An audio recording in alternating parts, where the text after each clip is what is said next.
안녕하세요. 대구대학교 최용호입니다. 이번 영상에서는 지난 영상에 이어서 방정식에 대해서 설명을 드리도록 하겠습니다.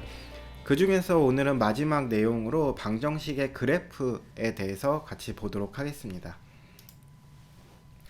방정식의 그래프에서 같이 볼 거는 직교좌표계란 무엇인가에 대해서 볼 거고요. 그 두 점 사이의 거리, 그리고 두 점을 이은 선분의 중점을 찾는 방법, 그 절편이라는 것의 개념, 교점이라는 것의 개념, 그리고 선형 방정식, 직선의 기울기, 직선의 방정식에 대해서 본 다음에요. 마지막으로는 평행과 수직인 두 직선의 관계에 대해서 같이 보도록 하겠습니다. 우선 첫 번째로 직교좌표계를 같이 보시면은 직교좌표계는 우리가 데카르트 평면이라고도 이야기를 하게 되고요. 정의를 보시면 실수의 순서쌍을 평면, 즉 직교좌표계 또는 데카르트 평면에 나타낼 수 있다라고 합니다. 이거를 단어별로 이게 풀어서 천천히 보시면은 직교좌표계 또는 데카르트 평면이라고 하는 것은 실수의 순서쌍을 나타내 줄 수 있는 평면이구나 라고 보실 수가 있겠고요. 왜 직교좌표계를 데카르트 평면이라고 하냐면은 프랑스의 수학자 르네 데카르트가 있었는데 그 사람의 이름을 딴 그 것이다라고 보시면 됩니다. 그 살짝 다른 이야기를 해드리면은 데카르트라는 사람이 굉장히 몸이 약했다라고 해요. 그래서 학교에도 잘 못 가고 보통 집에서 이제 아프니까는 침대에만 누워 있었는데 침대에 계속 누워 있다 보니까 천장을 봤어요. 천장을 봤더니 왼쪽에 있는 사진이 그 사진은 아니지만은 이런 형태의 무늬가 있었던 그 집이었나 봐요.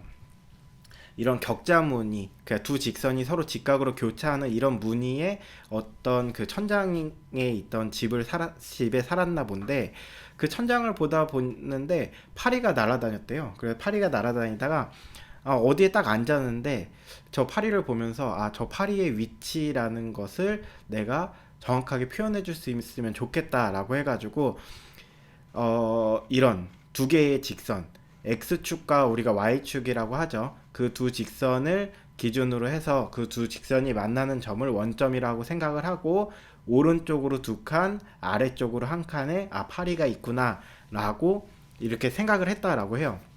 이 생각으로부터 나온 게 이제 데카르트 평면이다. 우리가 알고 있는 직교좌표계다라고 보시면 되겠습니다. 일반적으로 이렇게 생겼다라고 보시면 되겠고 x축과 y축 그리고 그 두 개의 점이 만나는 게 점이 원점이 된다라고 보시면 되겠습니다. 그래서 이 데카르트 평면, 직교좌표계 위에 임의의 두 점이 주어졌다라고 할 때 그 두 점 사이의 거리는 그럼 우리가 어떻게 계산할 수가 있냐? 그 두 점을 우리가 x1, y1 그리고 x2, y2라고 해서 이 두 개의 점을 정의를 했을 때 그때의 거리 d라는 애는 다음과 같이 스퀘어 루트를 씌우고 x2 빼기 x1의 전체 제곱 더하기 y2 빼기 y1의 전체 제곱으로 표현해 줄 수가 있다라고 보시면 되겠습니다. 우리가 항상 그냥 외웠었죠. x2 빼기 x1의 제곱 더하기 y2 빼기 y1의 제곱에 걔네 둘을 더해 준 다음에 스퀘어 루트를 씌워 준 게 거리다라고 외웠었는데 원래 그 외울 필요는 없어요. 외우고 그냥 바로바로 사용하면 좋지만은 만약에 두 점이 다음과 같이 그림으로 주어졌다라고 할 때 그 두 점 사이의 거리는 직선으로 어떤 표현이 될 거고 d라고 나타낼 수가 있겠죠. 그럼 그 직선을 나타내주는 애를 봤더니 x1이라는 a의 점 그리고 x2라는 a의 점 사이의 거리를 다음과 같이 나타낼 수가 있겠고 y1이라는 점과 y2라는 사이의 점의 거리를 이렇게 나타낼 수가 있겠더라. 이렇게 하고 나서 봤더니 직각삼각형이 되죠. 직각삼각형이 되니까 우리가 잘 알고 있는 피타고라스의 정리를 이용해 가지고 요 빗변 D의 거리를 계산을 해줄 수가 있겠다. 그래서 요 y에 대한 거리의 제곱, x에 대한 거리의 제곱을 각각을 더해 준 것이 이 빗변의 제곱이다라고 하는 것이 이제 피타고라스의 정리이기 때문에 다음과 같이 d제곱은 x2 빼기 x1의 제곱 더하기 y2 빼기 y1의 제곱으로 표현을 해줄 수가 있겠고요. 따라서 우리가 궁금한 거는 거리 d라는 애기 때문에 양변을 스퀘어 루트로 나눠주시면 되겠죠. 그 스퀘어 루트로 나눠주다 보니까는 앞쪽에 플러스 마이너스가 붙고, 그래서 d는 플러스 마이너스 루트 요렇게 표현이 되게 되겠고, x2 빼기 x1이라는 거 자체는 어떤 거리를 나타내주고, 그리고 얘가 절대값을 씌워줬기 때문에 그냥 절대값 대신에 라운드 괄호로 표현을 해주실 수도 있고요. 그리고 그 생각을 해보시면은 거리라는 거 자체가 지금 d라는 애가 플러스 마이너스로 나올 수가 있는데, 여기서 마이너스가 안 되는 이유는 뭐죠? 거리라는 것 자체가 음수가 될 수는 없기 때문에 마이너스는 제외를 하고 생각을 해준다.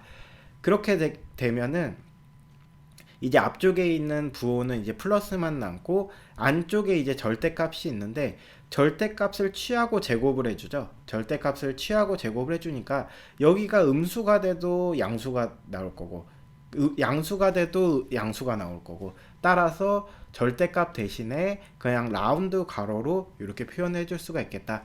그래서 두 점 사이의 거리는 이렇게 식이 표현이 됐는데, 그거는 피타고라스의 정리를 이용해서 이렇게 나타낼 수가 있었구나 라고 보실 수가 있겠죠.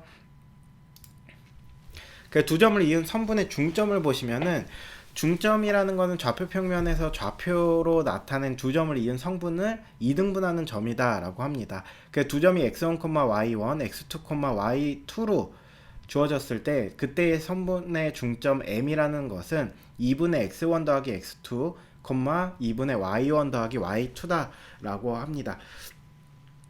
요게 헷갈리시는 분들이 있어요. 간혹 가다가 두 점 사이의 중점이니까 x2 빼기 x1을 2로 나눠주고 y2 빼기 y1을 2로 나눠주면 되지 않냐 라고 생각을 하실 수가 있는데, 헷갈리실 경우에 가장 간단한 그 예제를 여러분들이 생각을 해보시면 돼요. 그래서 뭐 0,0과 1,1을 잇는 중점, 또는 0,0과 2,2를 잇는 선분의 중점을 생각을 해보시고, 그럴 경우에 이제 이 가운데가 플러스가 될 경우에 답이 어떻게 나오나, 마이너스가 될 경우에 어떻게 나오나, 그런 것들을 생각을 해보시면서 식이 얘가 맞겠구나 라는 것을 이제 생각을 해보실 수가 있는 거예요. 그래서 여러분들이 수학적인 문제를 푸는 데 있어서 좀 뭔가 내가 알고 있는 식이 부호가 헷갈리거나 뭔가 조금 헷갈린다 라고 하면은, 가장 간단한, 여러분들이 생각하실 수 있는 가장 간단한 예제를 대입을 해보시면은 확실히 아실 수가 있습니다.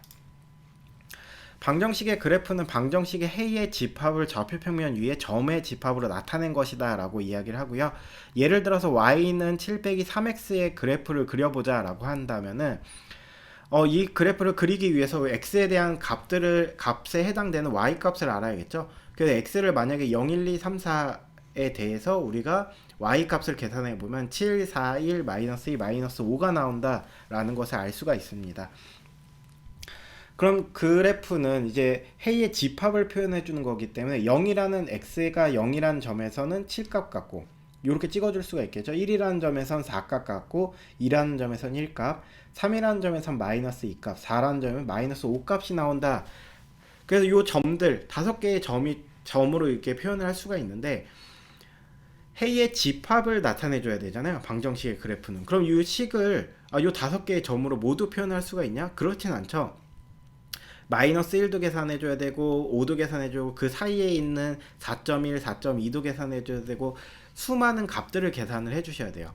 하지만은 우선은 요 5개의 점으로, 그리고 얘가 1차 방정식이라는 것을 알고 있기 때문에 요 5개의 점을 지나는 직선이 우리가 그리고자 하는 그래프겠구나 라는 것을 아실 수가 있어요. 그래서 몇 개의 점만 찍어보면 내가 그래프 그릴 수가 있겠구나 라고 생각을 하실 수가 있는데, 그러면 요 4개의 점이 이렇게 주어졌다라고 할 때 이 4개의 점을 지나는 그래프를 그려보자 라고 하면은, 여러분들 그 생각을 해보시면은 어떤 그래프 그리실 수가 있을까요?